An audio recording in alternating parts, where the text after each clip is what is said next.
The Houston Texans have their franchise quarterback set in place with Deshaun Watson after trading their 25th pick of the 2017 NFL Draft to acquire the Cleveland Browns' 12th overall pick to select their starting quarterback for the foreseeable future.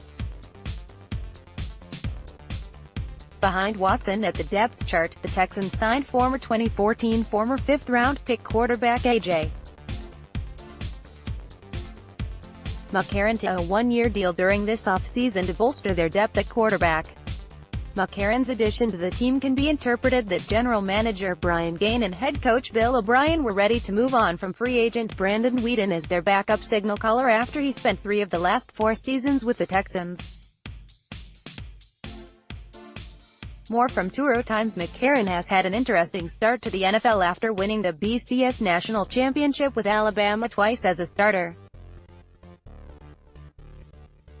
He showed promise in his second season in the NFL after Andy Dalton was ruled out in the latter part of the season with a thumb injury. In his first playoff appearance against the Pittsburgh Steelers, he completed 23 of 41 passes for 212 yards, with 1 touchdown and 1 interception in a narrow 18-16 defeat against the Steelers.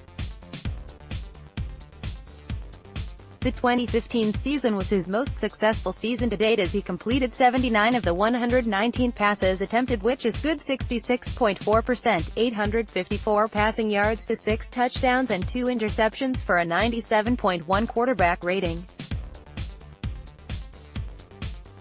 His untapped potential made him appealing to NFL teams, and he was almost traded to the Cleveland Browns for a future second- and third-round pick in the 2017 trade deadline, but the paperwork did not go through in time, and the NFL league office nullified the trade. His stock slowly cooled off entering free agency in 2018, and he reached a 2-year deal worth $10 million with the Buffalo Bills.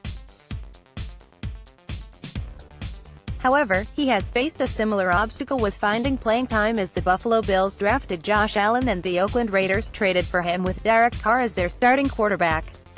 Next, determining Texans' remaining free agents fit with roster. McCarron is currently the primary backup with quarterback Joe Webb III serving as a contributor on special teams and emergency wide receiver on game day.